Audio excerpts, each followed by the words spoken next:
ہے علماء شارٹ ہیں. اس سے کیا پتہ چل رہا ہے؟ علماء کیا ہیں؟ شارٹ ہیں. ویسے تو علماء بہت ہیں مگر پبلک سے جن کا تعلق ہے, جو پبلک کو ٹائم دیں, ویسے علماء مارکیٹ سے شارٹ ہیں. تبھی ایک آدمی پر بوجھ آ جاتا ہے سارا. یہ چند ایک, ابھی میں پنڈی گیا ہوں, راول پنڈی, وہاں ایک بڑے عالم سے ملاقات ہوئی. وہ ڈپریشن کی گولیاں کھا رہے تھے, اب تو چھوڑ دی انہوں نے. کہتے ہیں کہ یہ ٹیلی فون کی وجہ سے مسلسل کال, وہ بہت کام کر رہے ہیں ماشاءاللہ, وہ مفتی ہیں بڑے. تو کہہ رہے ہیں بہت میں نے لوگوں کو مسائل بتائے فون پہ ہر وقت فون واٹس ایپ, تو میرا دماغ کیا ہو گیا خراب. باقاعدہ نفسیاتی ڈاکٹر سے علاج کرایا انہوں نے. تو میری بھی بہت ساری کالز آ رہی تھی, تو انہوں نے مجھے کہا کہ یہ جتنی کالز آ رہی ہیں اور آپ دیکھ رہے ہیں نا, جب آپ کا دماغ خراب ہوگا نا تو یہ عقیدت والے آپ کو علاج کے لیے 5,000 روپے بھی نہیں دیں گے.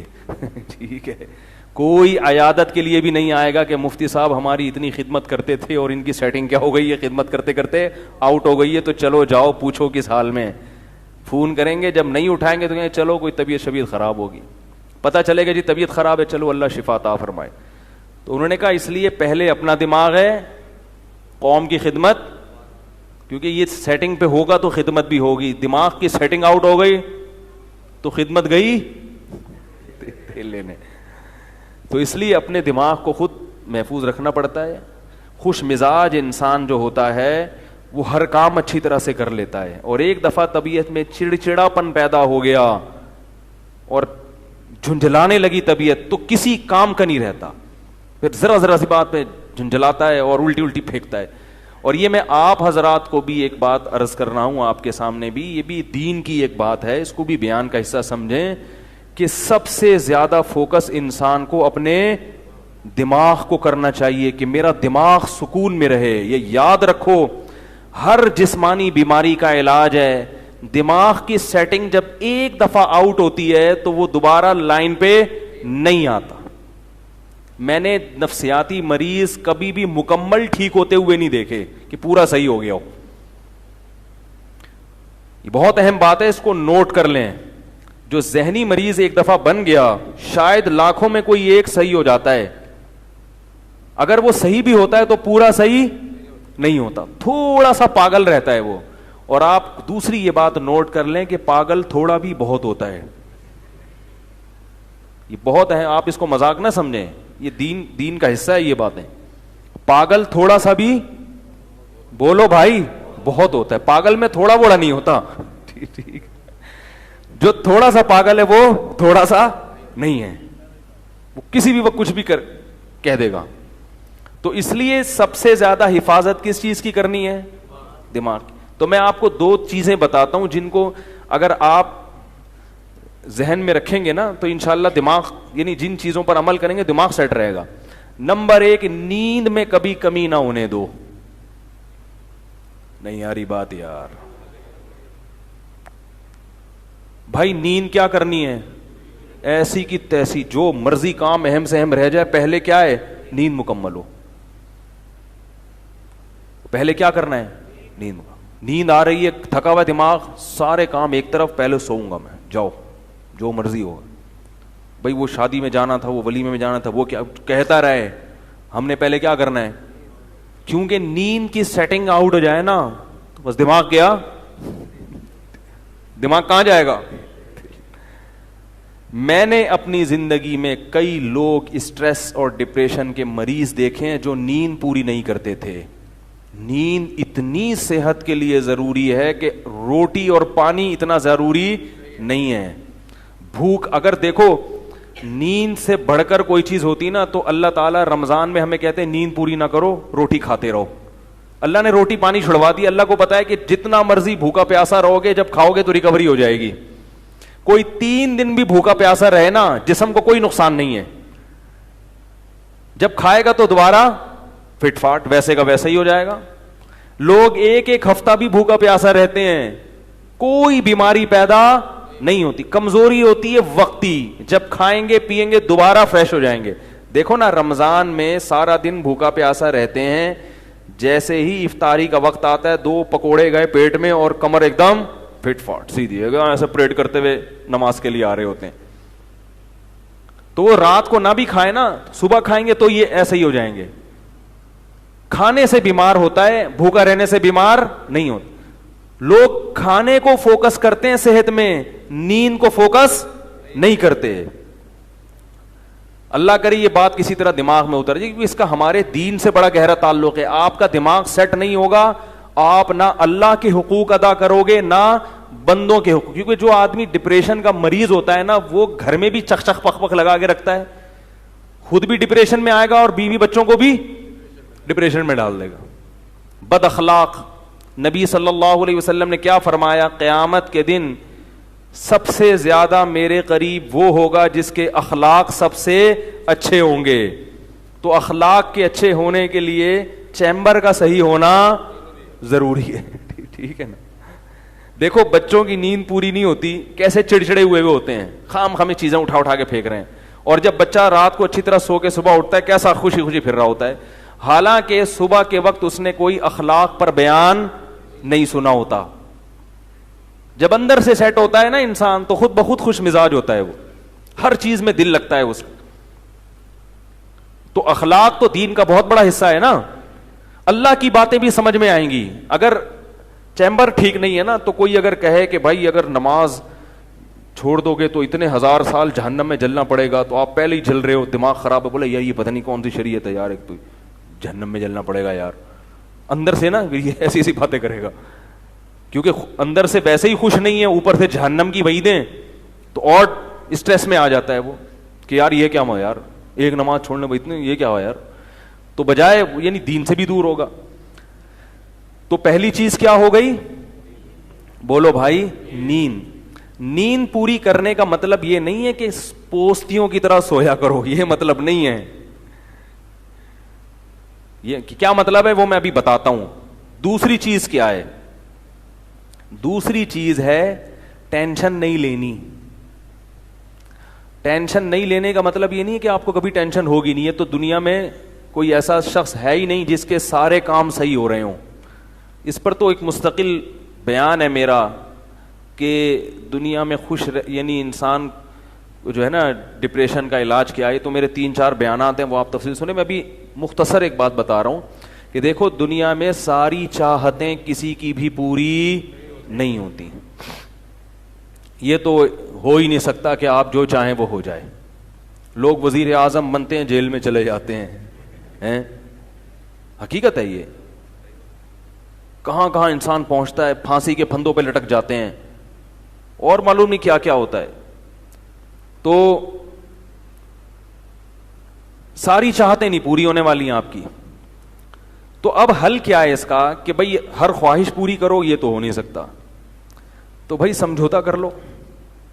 کیا خیال ہے, جب بھی کوئی مصیبت آئے پہلے تو کوشش کرو مصیبت نہ آئے. اپنی حماقتوں ایسی کام نہ کرو جس سے ٹینشن والا معاملہ پیدا ہو. میں نے بتایا تھا نا جمعے کے بیان میں, لڑکیوں سے دوستی لگانا, یہ چیزیں آپ کی ٹینشن میں اضافہ کریں گی, کمی نہیں کریں گی. حقیقت ہے یہ. تو یہ چرس پی رہا ہے, چرسیوں میں اٹھ رہا بیٹھ رہا ہے, چرس پینے سے ٹینشن بڑھتی ہے, کم نہیں ہوتی. جب نہیں ملے گی تو پاگل ہوگا نا. تو وہ کام, ایسے کام کرنا جس سے آپ غریب آدمی ہو لیکن رہنا اپنے مالداروں کے علاقے میں شروع کر دیا, اس سے ٹینشن بڑھے گی, احساس کمتری کا شکار ہو جاؤ گے. یار اس کے پاس بھی گاڑی, یار اس کے پاس کرولا, میرے پاس رکشا, خام خواہ کی. تو آپ کو چاہیے تھا کہ جب آپ رکشا ہے تو ایسے علاقے میں جاؤ جہاں سب کے پاس کیا ہے, رکشا ہے. دکان پکوڑوں کی ہے اور سوچیں کروڑوں کی. یہ خام خواہ میں لوگ ٹینشن میں آئے ہوئے ہیں. میں نے ڈیفنس کے لوگوں کو بھی ٹینشن میں دیکھا ہے. 1000 گز کا بنگلہ ہے, کروڑوں روپے کما رہے ہیں مگر ٹینشن میں. یہ میں ہوائی باتیں نہیں کر رہا. لوگ آتے ہیں کیوں ٹینشن میں کہ پڑوسی کے پاس اس سے بھی زیادہ ہے. تو یہ ٹینشنیں قدرت کی طرف سے نہیں ہیں, یہ آپ کی اپنی پالی ہوئی ہیں. تو حدیث میں نبی صلی اللہ علیہ وسلم نے فرمایا دنیا میں ہمیشہ اپنے سے کمتر کو دیکھو.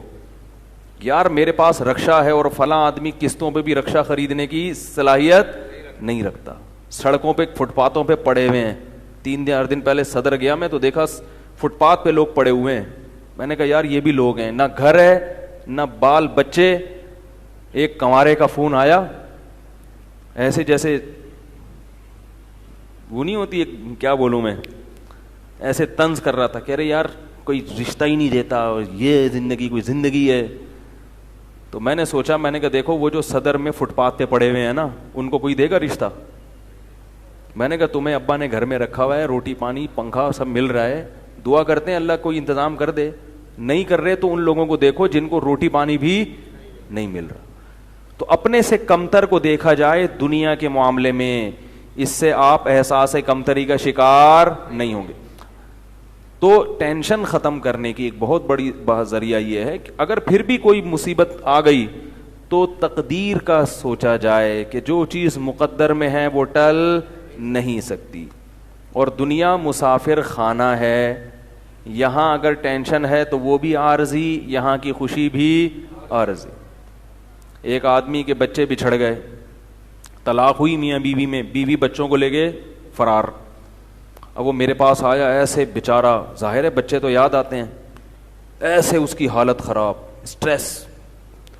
تو میں نے کہا کیس کرو عدالت میں. کہہ رہے عدالت میں کیس سے کوئی فائدہ نہیں ہے, نہیں ملیں گے بچے. بہت میں نے حل بتائے, یہ کر لو, تمام حل ناکام. میں نے کہا پھر یوں کرو.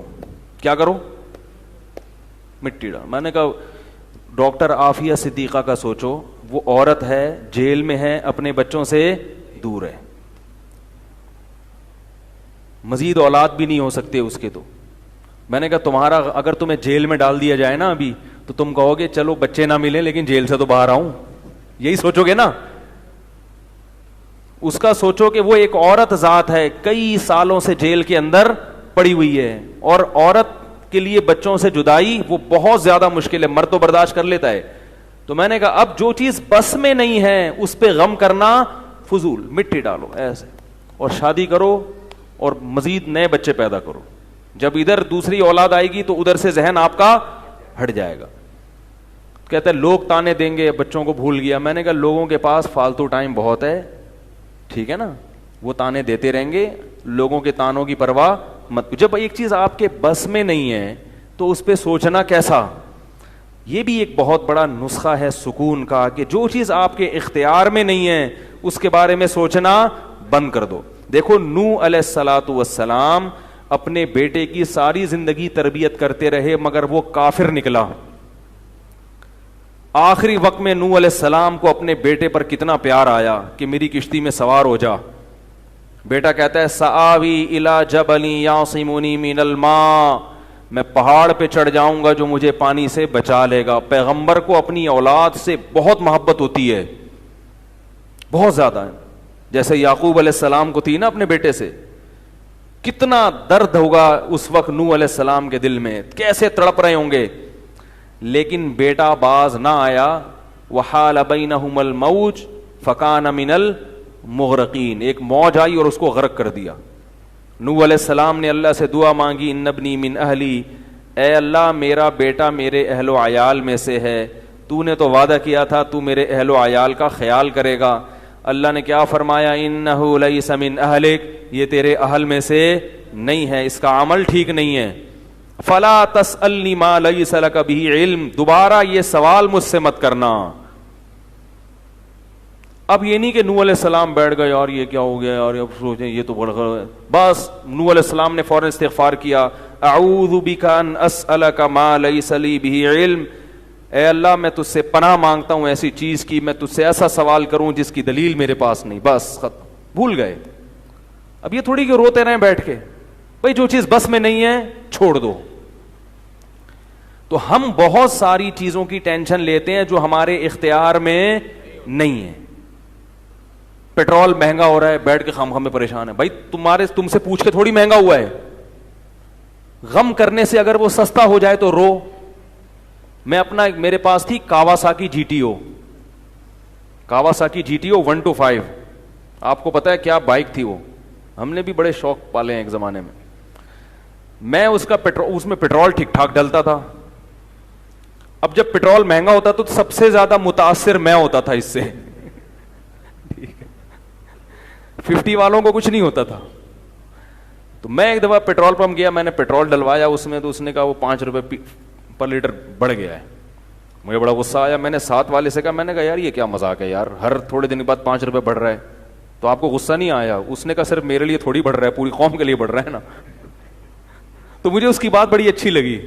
اس نے کہا میرے اکیلے کے لیے بڑھے تو مجھے غصہ آئے, سب کے لیے بڑھ رہا ہے تو چلو ٹھیک ہے. اس دن کے بعد سے اب تک پیٹرول بڑھنے پر مجھے غصہ نہیں آیا.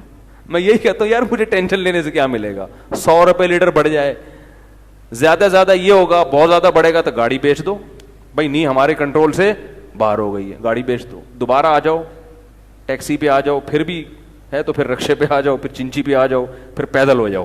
جو چیز اختیار میں نہیں ہے اس کی ٹینشن لینا حماقت ہے.